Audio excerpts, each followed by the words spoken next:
Terima kasih kepada Tuhan kita Yesus Kristus yang telah selama 1 minggu memelihara kita.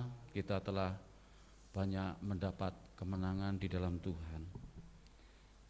Pada saat pagi hari ini kita akan memuji Tuhan dengan pujian yang berjudul Terima Sukacita Surga, karena sukacita surga adalah menjadi hak atau layak untuk kita terima di dalam kehidupan kita.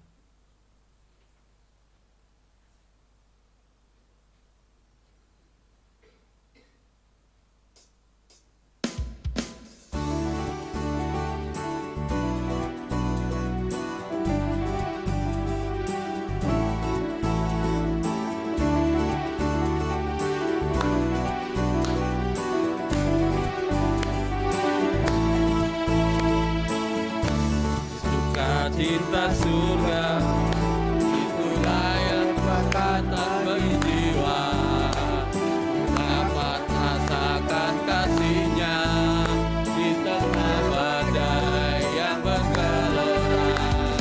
Terima sukacita surga itulah berkatan bagi jiwa, dapat rasakan kasihnya di tengah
Terima kasih kepada Tuhan kalau Tuhan telah memberikan anugerah sebagai suatu sukacita surga. Yaitu apakah anugerah itu? Saya akan membacakan firman Tuhan pada saat pagi hari ini yang terdapat di dalam Wahyu 12 ayat yang ke-10 sampai dengan yang ke-13. Yaitu judulnya adalah Nyanyian Kemenangan. Dan aku mendengar suara yang nyaring di surga berkata, sekarang telah tiba keselamatan dan kuasa dan pemerintahan Allah kita dan kekuasaan Dia yang diurapinya, karena telah dilemparkan ke bawah pendakwa saudara-saudara kita yang mendakwa mereka siang dan malam di hadapan Allah kita, dan mereka mengalahkan Dia oleh darah anak domba dan oleh perkataan kesaksian mereka, karena mereka tidak mengasihi nyawa mereka sampai ke dalam maut. Karena itu bersukacitalah, hai surga, dan hai kamu sekalian yang diam di dalamnya, celakalah kamu, hai bumi dan laut, karena iblis telah turun kepadamu dalam geramnya yang dahsyat, karena ia tahu bahwa waktunya sudah singkat. Demikian bacaan yang firman Bager ini, mari kita pujikan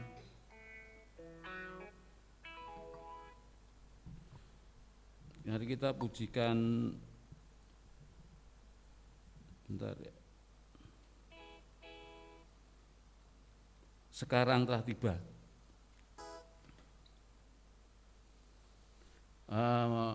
Saya mohon untuk bangkit berdiri, kita bebaskan jiwa roh kita untuk memuji dan memuliakan nama Tuhan di tempat ini, karena Tuhan kita suka dengan puji-pujian yang kita lantunkan atau kita naikkan.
silahkan duduk kembali.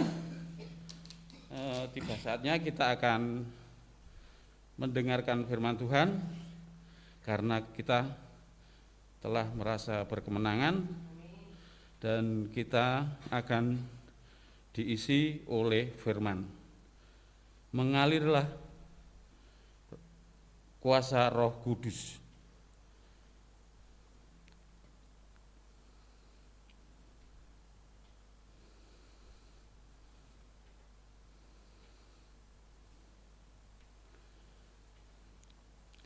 Kita adalah tanah-tanah kering yang selalu haus dan selalu merindukan Roh Allah atau Roh Kudus yang selalu mengisi di dalam jiwa roh hati kita.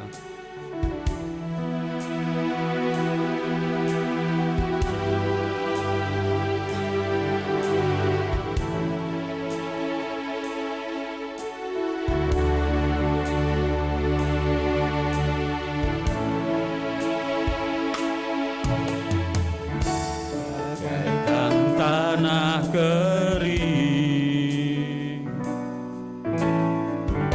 merindukan air,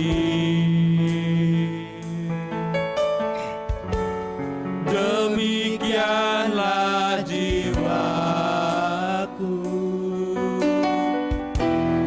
akan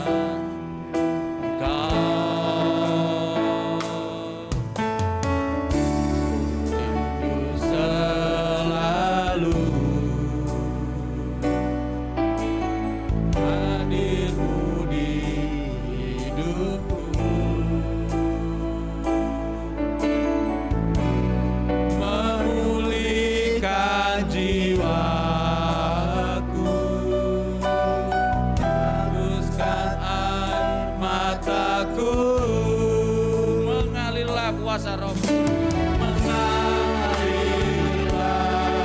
kuasa roh, mengalirlah di tempat ini, mengalirlah oh roh,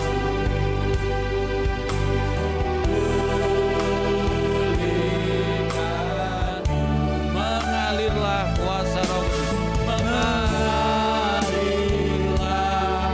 kuasa roh, mengalirlah di tempat ini, mengalirlah oh roh, pulihkan, mengalirlah kuasa roh,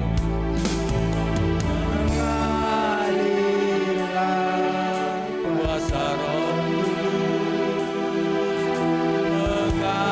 mengalirlah di tempat ini, mengalirlah oh roh,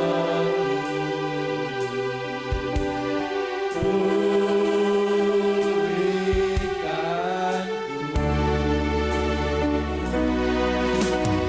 mengalirlah kuasa Roh Kudus, mengalirlah di tempat. Kami persilahkan hambanya yang membawakan firman Tuhan ke tempat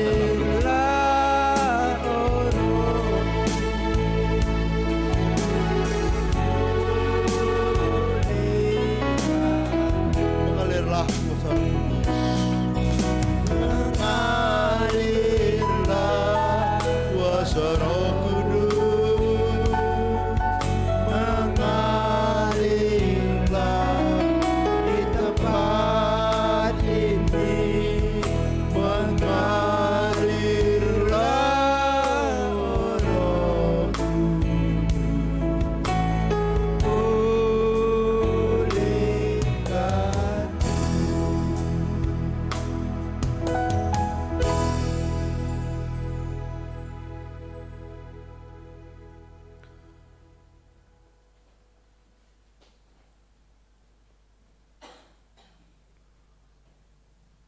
Terpujilah Bapa di surga, Tuhan Yesus dan Roh Kudus, hormat dan kemuliaan adalah bagimu saja. Kami bersyukur pada pagi hari ini Bapa, kekuatan dan perlindungan Tuhan sungguh boleh kami rasakan. Dan kami di tempat ini pun juga karena kebaikan Tuhan yang ajaib dan luar biasa. Bila kami pagi ini ya Bapa, diberkati dan kami diajar tentang firman Tuhan. Bila Roh Kudus sendiri yang mengajari kami, Roh Kudus sendiri memberikan hikmat kepada kami untuk kami mengerti, memahami firman Tuhan itu, dan kami menjadi pelaku firman yang benar. Terima kasih Bapa. Nyatakanlah apa rencana Tuhan, apa kehendak Tuhan di dalam kehidupan kami yang harus kami lakukan dimanapun kami berada, khususnya kami di tempat ini dan di dalam keluarga. Terima kasih Bapa, kami bersyukur di dalam Tuhan Yesus Kristus. Amin. Bapak dikasih Tuhan, akhir-akhir ini banyak terjadi sedikit konflik lah, terutama karena ada permasalahan-permasalahan di dunia ini, ya masalah politik, masalah kesejahteraan, kadang-kadang membuat tawar hati umat Tuhan sendiri. Itu terjadi dalam kehidupan kita. Ya, bahkan ketika kita dalam kekhawatiran itulah kadang kita menjadi takut. Pertama takut apa? Takut nanti secara ekonomi gak cukup, takut tidak bisa makan dengan cukup. Nah, itu juga menjadi pengaruhnya. Kemudian takut nanti menghadapi masa depan seperti apa sih? Nah, itu sih sebelum seberapa. Tapi yang lebih parah lagi adalah takut ketika menghadapi, nah ini takut menghadapi apa Pak Ibu? Menghadapi apa takutnya? Takut menghadapi kematian. Nah itu, takut menghadapi kematian. Mengapa kok takut?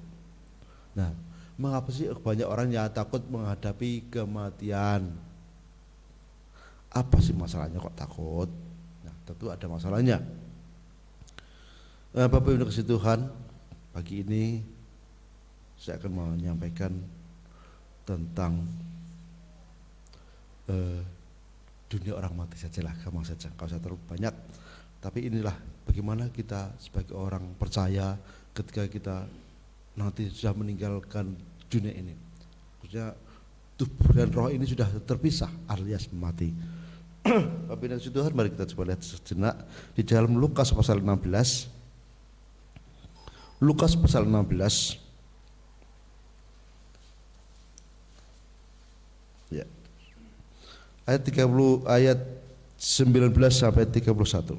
Ya, Lukas pasal 16 ayat 19 sampai 31 mengatakan begini.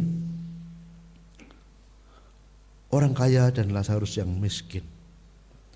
Ada seorang kaya yang selalu berpakaian jubah ungu dan kain halus, dan setiap hari ia bersukaria dalam kemewahan.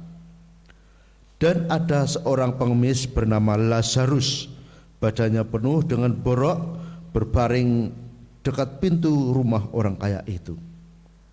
Dan ia ingin menghilangkan laparnya dengan apa yang jatuh dari meja orang kaya itu. Malahan anjing-anjing datang dan menjilat boroknya. Kemudian matilah orang miskin itu, lalu dibawa oleh malaikat-malaikat ke pangkuan Abraham.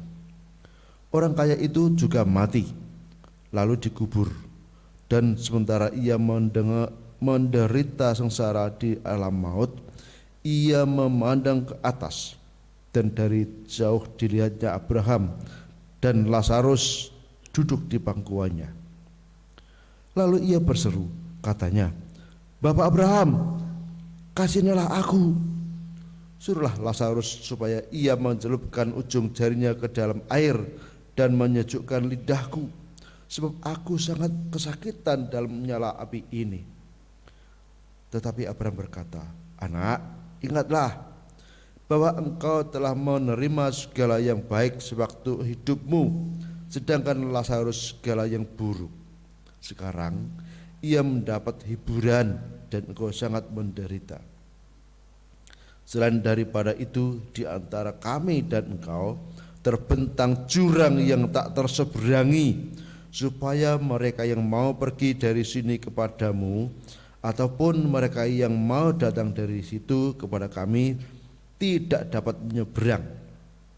Kata orang itu, kalau demikian aku minta kepadamu Bapak, supaya engkau menyuruh dia ke rumah ayahku, sebab masih ada 5 orang saudaraku, supaya ia memperingati mereka dengan sungguh-sungguh, agar mereka jangan masuk kelak ke dalam tempat penderitaan ini. Tetapi kata Abraham, ada pada mereka kesaksian Musa dan para nabi. Baiklah mereka mendengarkan kesaksian itu. Jawab orang itu, tidak, Bapak Abraham, tetapi jika ada seorang yang datang dari antara orang mati kepada mereka, mereka akan bertobat. Kata Abraham kepadanya, jika mereka tidak mendengarkan kesaksian Musa dan para nabi, mereka tidak juga akan mau diyakinkan, sekalipun oleh seorang yang bangkit dari antara orang mati. Amin.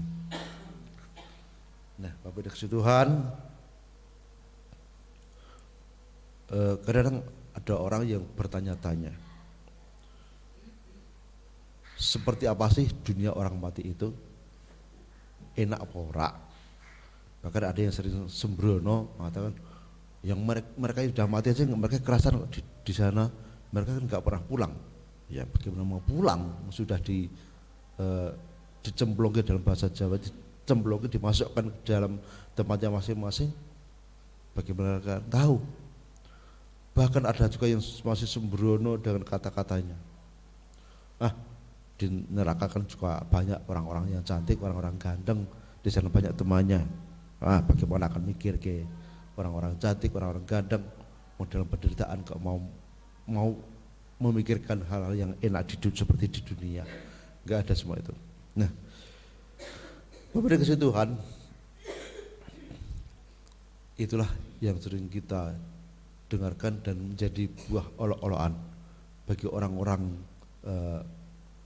yang tidak percaya kepada Tuhan. Mereka seringkali mengolok-olok orang Kristen. Ya, sekalipun enggak langsung cara kepada di hadapan kita, tapi di belakang kita sering diolok-olok dan dihina. Bahkan ada juga yang menghujat Tuhan Yesus Kristus karena kematiannya. Bapak dikasih Tuhan, luar biasa. Karena kasih Allah itulah membuat dia sendiri mengutus anaknya ke dunia ini. Bukan karena kebaikan kita, tapi karena kasih Allah. Ya memang di dalam Yohanes pasal 3 ayat 16 itu dikatakan, karena begitu besar kasih Allah. Ya, tujuannya apa? Karena kasih Allah, bukan karena apa yang lain, tapi karena kasih Allah, sehingga ia telah mengaruniakan anak yang tunggal dan selanjutnya ke dunia ini. Dalam hal inilah ketika kita menyadari, ketika kita ada di bumi ini, ketika kita meninggalkan bumi ini pun, Allah tahu bahwa semua orang tidak akan ada yang selamat. Ya, semua orang tidak ada yang selamat kalau Tuhan sendiri tidak punya inisiatif, tidak berkarya, Tuhan tidak mengutus anaknya. Semua orang tidak akan ada yang bisa selamat. Karena apa katakan? Upah dosa adalah maut. Karena dosa membuat kita ini terancam di dalam kehinaan kekal, akan ada di dalam dunia orang mati, adalah maut. Bapak Ibu Tuhan, sebenarnya itulah yang terjadi. Apa sih keadaan, bagaimana sih keadaan ketika orang sudah mati? Menurut Injil ini, menurut kitab ini, menurut Alkitab bagaimana? Apa kata Alkitab? Di dalam kehidupan di alam orang sudah meninggal. Ya. Yang pertama Bapak Ibu, orang yang sudah mati itu ternyata sekalipun mati itu fisiknya, bukan tubuhnya yang mati, bukan rohnya. Dia masih sadar sepenuhnya. Ya. Dia sadar keadaannya, tempatnya dia di mana, itu sadar. Karena itu dia dikatakan begini.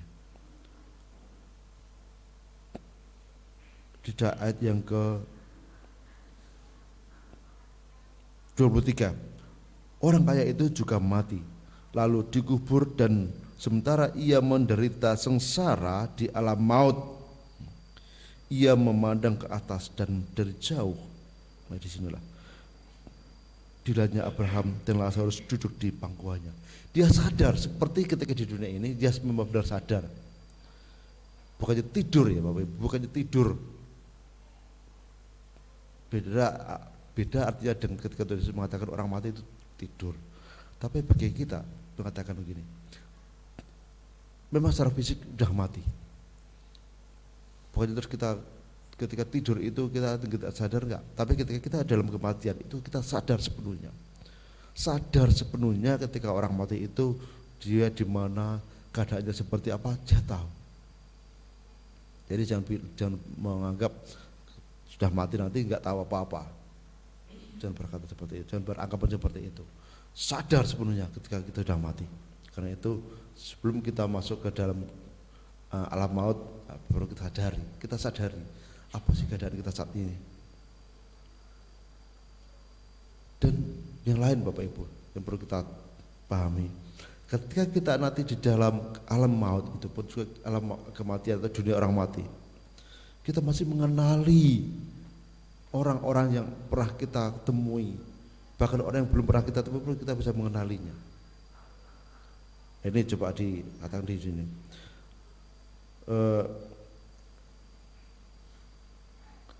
Dan dari jauh dilihatnya Abraham. Nah, ini katakan seperti itu. Dia tidak pernah bertemu dengan Abraham, tapi dia bisa mengenal Abraham itu yang jauh sekali perbedaannya, umurnya ataupun mungkin waktunya jauh, tapi dia bisa mengenali siapa yang ada di situ. Jadi ketika kita ada di dunia orang mati, jangan mengatakan tidur, tapi kita sadar kita bisa mengenali orang lain yang pernah kita temui, bahkan mengenal Tuhan, siapa yang ada di sekitar kita, bisa mengenali siapapun yang kita temui. Dan dia pun melihat Lazarus, dia melihat Bapak Abraham, artinya dia tahu benar itu adalah Abraham, itu adalah Lazarus. Nah, disinilah betul perlu kita memahami. Mungkin nanti ya kita ini Bapak Ibu, kita sudah banyak sepuh-sepuh lah seperti itu. Dan jika nanti sudah semuanya sudah mati, sudah meninggal, mungkin kita semuanya lah saja sudah sepuh-sepuh ini katakan, termasuk saya lah Bapak Ibu. Mungkin Pak Suaman ketemu Pak Paijan di tetangga, di sana pun kalau nanti ketemu tetap bisa mengenali, oh ini Pak Paijan, ini Pak Suaman, ini Mbah Pon, wah kenal semuanya. Cuma bedanya nanti selanjutnya nanti akan beda. Sedikit agak perbedaan ketika di dunia dan di alam kematian ya, masih mengenali. Kemudian Bapak Ibu ini perlu kita ingat juga, ketika di dunia orang mati, kita pasti bisa merasakan apa yang dialami, yang terjadi dalam diri kita. Entah itu perasaan, entah itu keinginan, itu masih ada dalam diri kita. Nah Bapak Ibu, makanya jangan sembrono, jangan anggap sepele, jangan anggap enteng. Nanti ketika tubuh kita sudah dikubur, orang kita sudah meninggalkan tubuh ini, jangan anggap sepele itu semuanya. Jangan mengatakan aku sudah percaya kepada Tuhan Yesus, aku sudah pergi ke gereja, sudah ini enggak. Tapi apakah kita sebenarnya di dunia ini melakukan firman Tuhan? Melakukan firman Tuhan adalah wujud kita bersyukur kepada Tuhan. Dia sudah menebus kita, dia sudah memberikan kepada kita kehidupan. Bapak Ibu kasih Tuhan, si kaya ini tadi dikatakan dalam ayat 3, dan sementara ia menderita sengsara di alam maut, ia memandang ke atas. Cukup sekian dulu. Sementara ia menderita sengsara, nah ini menderita sengsara di alam maut. Wah, di alam maut sengsara. Karena apa? Semenjak hidupnya dia ya tidak disebutkan di sana. Tapi sementara dia menderita di alam maut, dia tidak di dalam di dunia ini ketika masih hidup dia tidak tidak melakukan belas kasih Tuhan, tidak mengasihi sesama, tidak mengasihi Tuhan, hanya foya-foya, hanya melakukan keinginan-keinginan dagingnya, dan dia sudah melupakan apa yang terjadi dalam kehidupannya itu. Dia sudah melupakan apa kehendak Tuhan, makanya dia hanya hidupnya foya-foya, senang-senang, bersukaria tanpa pedulikan orang lain. Ya, Bapak dan Tuhan. Di dalam keadaan yang sengsara itulah yang dialami ketika orang ada di dalam maut. Terutama yang terjadi adalah bagi mereka yang tidak mengenal Tuhan, yang tidak mau menerima Tuhan, itulah yang mengalami kesengsaraan, penderitaan. Tapi bagaimana dengan orang yang percaya? Ada yang mengatakan ketika orang percaya kepada Tuhan Yesus sudah meninggalkan tubuh ini, rohnya sudah berpisah, dia ada di tempat yang senang. Kenapa? Tuhan Yesus sudah menjemput kita. Jadi beberapa waktu yang lalu saya mendengar, bukanlah orang yang terpenting yang ketika kita dia makamkan. Memang banyak yang mengantarkan ke makam, banyak yang menyambut ketika diantarkan dari rumah sakit atau dari tempat manapun, ketika pulang diantarkan lagi ke pemakaman. Begitu banyak ribuan orang yang mengantarkannya. Tapi ketika roh kita meninggalkan tubuh ini, siapakah yang menjemput? Siapakah yang menjemput? Apakah itu Tante Lucifer maksudnya dan abuahnya, ataupun malaikat Tuhan? Ya kalau yang menjemput malaikat Tuhan, kita bersyukur. Itulah itu terjadi. Karena apa? Itulah yang menjadi keinginan kita, kerinduan kita. Yang menjemput kita adalah malaikat Tuhan. Yang menjemput Tuhan Yesus sendiri yang bersama-sama malaikatnya. Puji Tuhan, itu yang kita rindukan. Jadi ketika kita ada meninggalkan tubuh ini, kita akan menentukan di sini. Kita tentukan di sini siapa nanti yang akan menjemput. Kalau kita maunya yang menjemput Tuhan Yesus, ya sudah. Apa yang harus kita lakukan?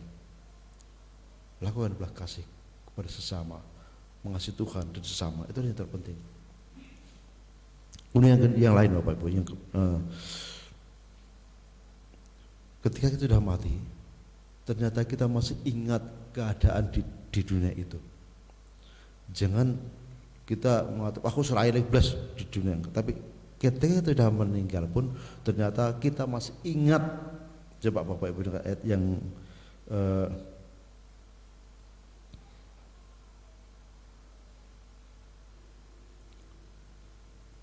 ayat 27 kata begini. Kata orang itu, kalau demikian aku minta kepadamu Bapa, supaya engkau menyuruh dia ke rumah ayahku, sebab masih ada 5 orang saudaraku, supaya ia memperingati mereka dengan sungguh-sungguh, agar mereka jangan masuk kelak ke dalam tempat ini. Ingat, ternyata dia masih ingat punya saudara, punya 5 saudara di rumahnya ketika dia masih hidup.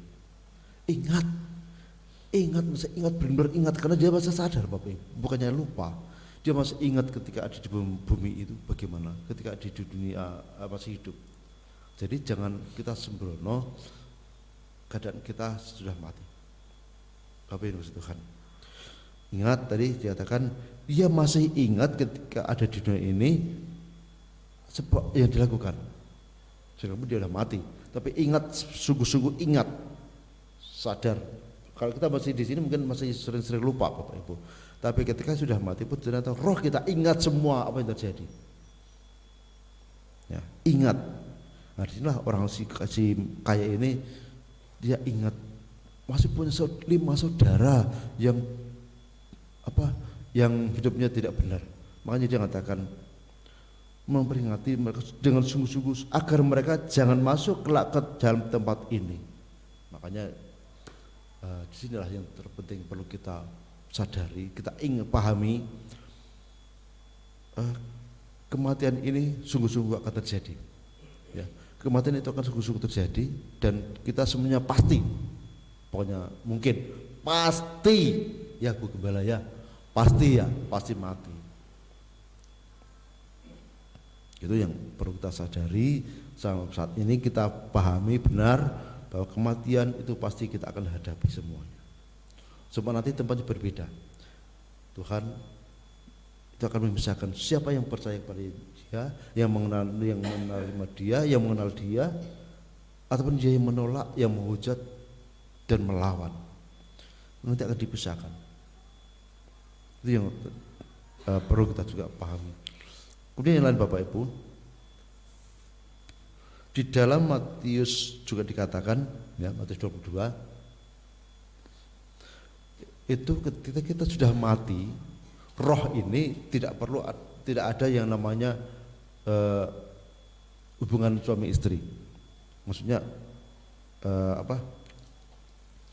kebutuhan biologisnya atau seksnya tidak ada situ. Karena roh ini dikatakan oleh Tuhan seperti malaikat, ya. Orang sudah mati itu seperti malaikat.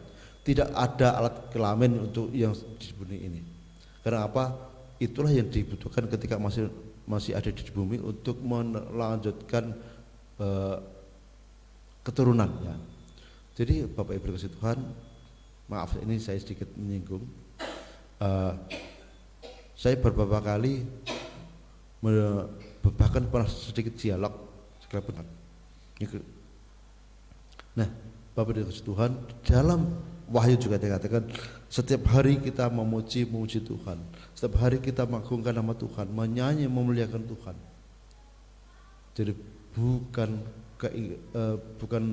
perkara-perkara duniawi dibawa ke surga, bukan, tapi justru yang terbaliknya. Sukacita surga perlu kita hadirkan di tempat ini. Sukacita surga kita sampaikan di bumi ini. Karena apa? Karena Tuhan Yesus sudah menang. Anak domba itu sudah menang atas segala dosa. Ya, kita bersyukur Bapak Ibu Tuhan, kita selalu sudah diberikan kemenangan oleh Tuhan Yesus Kristus. Melalui darahnya yang tercurah membuat kita dimenangkan. Dan kita tidak perlu takut untuk mengalami kematian. Karena apa? Tuhan sudah sediakan bagi kita semuanya. Tuhan sudah sediakan tempat bagi kita semuanya. Ya, seharusnya apa? Kita hanya menerima Dia, menerima anugerah itu. Tuhan sudah menawarkan anugerah kepada kita semuanya. Bukan karena usaha kita, bukan karena kekuatan kita kepada kita, tapi karena anugerah itu.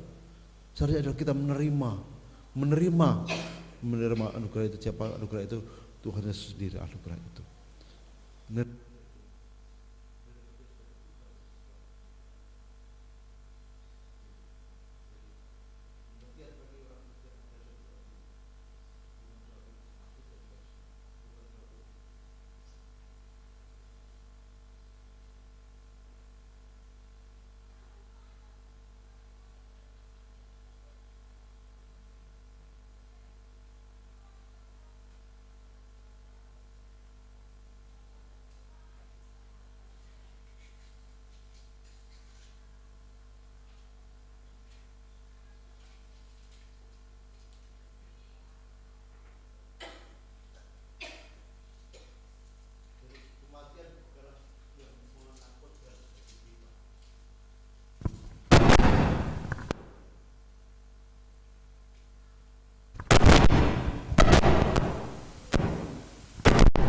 Jadi kematian bukanlah yang menakutkan bagi kita semuanya.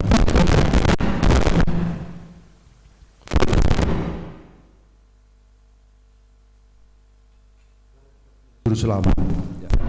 Kita punya juru selamat yang menyediakan tempat bagi kita, di tempat yang aman, di tempat yang dipenuhi dengan damai sejahtera. Jadi di dalam keadaan damailah kita bersama Tuhan. Makanya ketika kita melihat di makam RIP, artinya apa Pak Hari?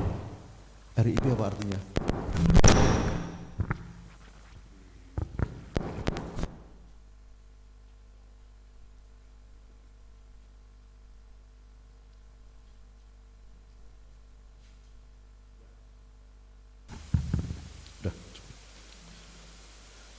Rest in peace, istirahat di dalam damai. Itulah yang kita inginkan, itulah yang kita rindukan. Istirahat di dalam damai. Tidak perlu kita takut, tidak perlu kita khawatir nanti bagaimana, karena Tuhan yang akan menyambut kita. Tuhan Yesus sendiri yang menyambut kita, Tuhan sendiri yang menyediakan tempat bagi kita. luar biasa kehidupan bersama dengan Tuhan. Nah, Bapak Ibu Tuhan, biar sedikit saja boleh saya uraikan dalam ini pagi ini sedikit saja. Jadi saya tegaskan kembali, kematian bagi kita bukanlah satu kerugian yang menakutkan, tapi kematian adalah satu keuntungan. Rasul Paulus berkata, kematian adalah keuntungan, bukan kerugian. Hidup adalah Kristus dan mati adalah keuntungan. Itulah luar biasanya hidup dalam Kristus. Itulah luar biasanya iman Kristen mengatakan mati adalah keuntungan, bukan kerugian. Kita akan mengawali memulai dan juga awal yang indah di dalam Tuhan. Dalam kematian itulah karena kita ada keuntungan. Untungnya apa? Karena kita akan bertemu dengan Tuhan. Kita akan bertemu dengan Tuhan untuk selama-lamanya. Itulah keuntungan. Kabagjane orang-orang Kristen adalah ketika mati dia bertemu dengan Tuhan Yesus. Amin. Mari kita berdoa. Segala puji syukur terima kasih Bapa, karena Engkau sudah memberikan kepada kami kepastian jaminan kekal, kepastian keselamatan di dalam Tuhan Yesus Kristus. Bukan suatu ketakutan, bukan suatu kerugian ketika kami mengalami kematian di dalam Tuhan Yesus. Karena banyak orang yang mengalami ketakutan ketika membicarakan suatu kematian. Banyak orang yang takut untuk menghadapi. Banyak orang yang khawatir, bagaimana nanti kalau sudah mati? Apakah aku bisa bertemu dengan Tuhan? Tapi kami yakin, karena di dalam Kristus Yesus Tuhan kami selamat. Di dalam Tuhan Yesus Kristus ada jaminan keselamatan dan hidupnya kekal. Terima kasih Bapak. Bukan semoga atau bukan moga-moga, bukan mudah-mudahan ataupun insya Allah, tapi kami punya keyakinan yang jelas, yang pasti bahwa kami memiliki juru selamat yang siap menerima kami untuk dibawa ke dalam hidupan yang kekal, yang dalam damai sejahtera yang indah. Terima kasih Bapak. Kami bersyukur sekali lagi bahwa Tuhan sudah menyelamatkan kami dengan darah anak domba. Dengan darah sendiri Tuhan Kau telah tebus kami, membuat kami menang. Seperti anak domba yang sudah dikorbankan untuk menebus kami.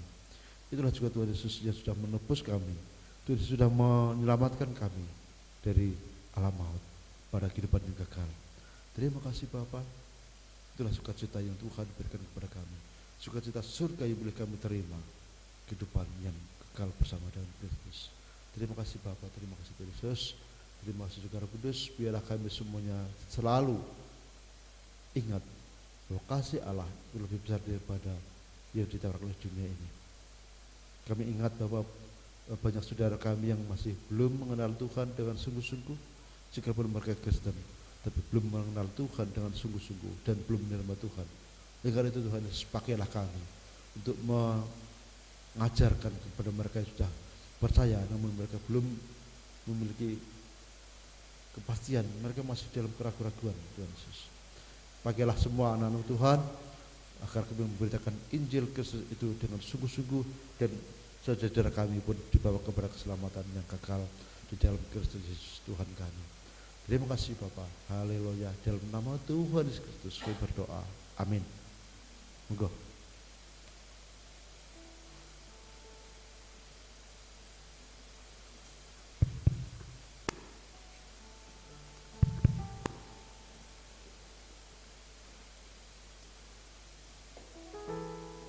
Terima kasih firman Tuhan pada saat pagi hari ini yang dibawakan oleh hambanya, mengingatkan kita bahwa kita telah mendapatkan kemenangan.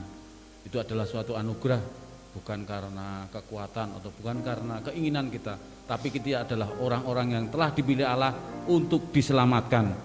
Dan para pendakwa, apakah itu pendakwa? Kalau kita berbuat salah, maka pendakwa itu akan menuduh hati kita terus. Tetapi oleh kuasa darah anak domba, pendakwa itu telah dilemparkannya. Jadi kita telah dilepaskan dari segala dosa, dan kita layak untuk selalu berada di dalam hadirat Tuhan, selalu memuliakan nama Tuhan. Oleh sebab itu, semasa kita masih hidup di dunia ini, berikanlah sebagian kecil atau kita memiliki sebagian kecil untuk dipersembahkan kepada Tuhan. Kita menyanyikan pujian terima sukacita surga, dan kepada petugas kolektor atau petugas persembahan kami persilahkan.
Kita akan membaca pengumuman untuk ibadah sepanjang minggu depan, kegiatan gereja.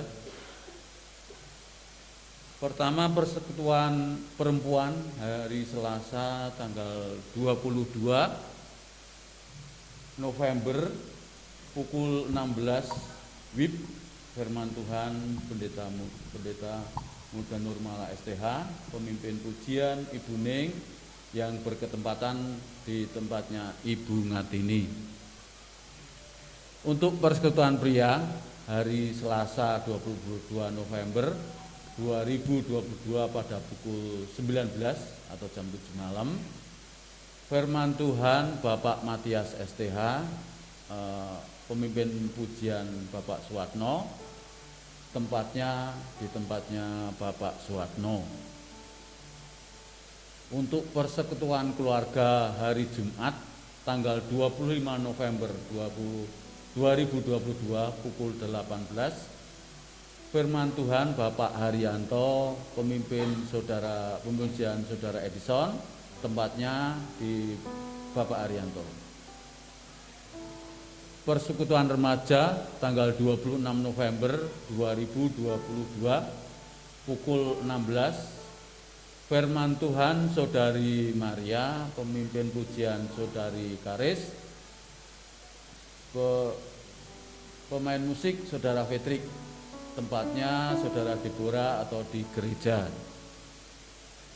Untuk ibadah hari Minggu tanggal 27 November 2022 pada pukul 7 pagi, firman Tuhan Pendeta Nurmala STH, pemimpin pujian Saudara Maria, singer Ibu Elis dan Ibu Ning Edi, pemain musik Saudari Karis, operasi LCD Saudara Edison, persembahan Saudara Yakin, tata gereja keluarga Bapak Matias, ukur suhu Saudara Tian.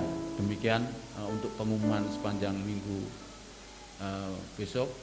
Mari kita akan menutup ibadah pada saat pagi hari ini. Kita akan nyanyikan doa Yesus.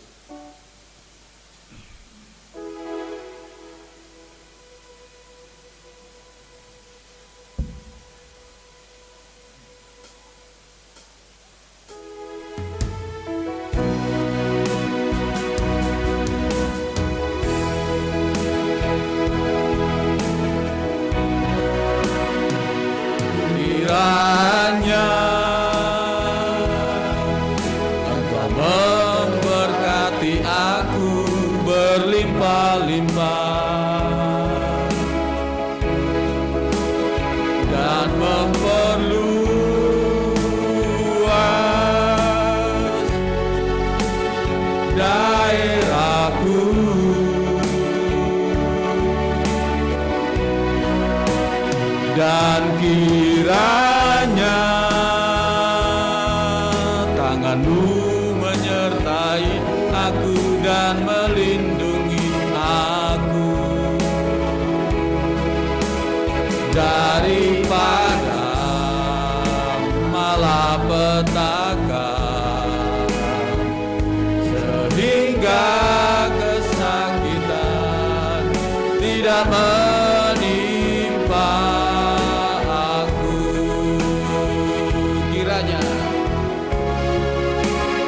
Kiranya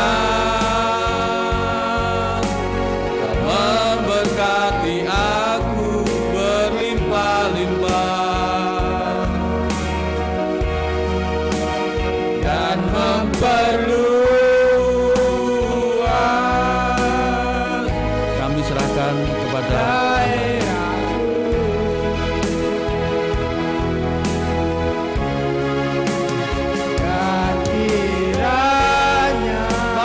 jemput kita bangkit berdiri dan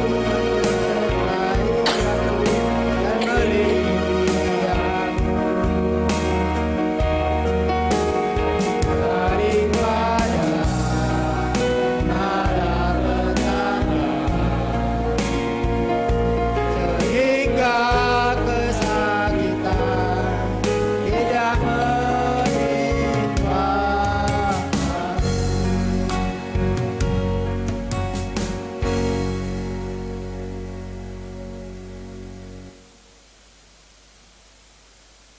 Terpujilah Engkau ya Allah yang sempurna, yang memberikan kepada kami juga dan mengharapkan hidup yang sempurna. Di saat Tuhan Yesus Engkau ciptakan kami dengan 3 unsur tubuh, jiwa, roh. Tubuh kami Tuhan telah diberikan kekuatan yang baru. Oleh karena jiwa dan roh kami sudah dikuatkan dengan hadirat-Mu yang kami rasakan sepanjang kebaktian ini berlangsung.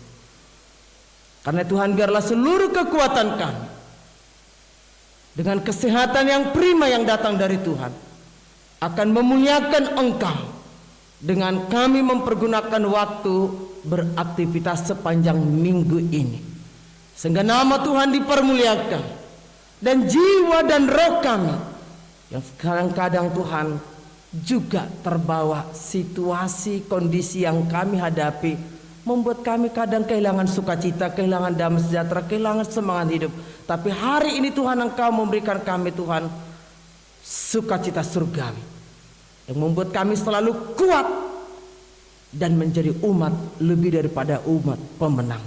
Biarlah Tuhan seluruh rangkaian kebaktian yang sudah berlangsung di dalam keteraturan, meteraikanlah Tuhan di dalam loh hati kami, sehingga ini akan menjadi sebuah ibadah perenungan kami di sepanjang satu minggu ini. Dimanapun kami berada, apapun yang kami perbuat, kami mau berjalan bersama Tuhan dan terus memuliakan Tuhan dan mengasihi sesama kami. Terima kasih atas kehadiran sidang jemaat Tuhan. Terima kasih untuk setiap pelayanan hamba-hamba-Mu Tuhan. Terima kasih untuk damai sejahtera yang kami peroleh dari masyarakat Tuhan. Semua ini Tuhan, biarlah menjadi dupa yang harum di hadapan Tuhan.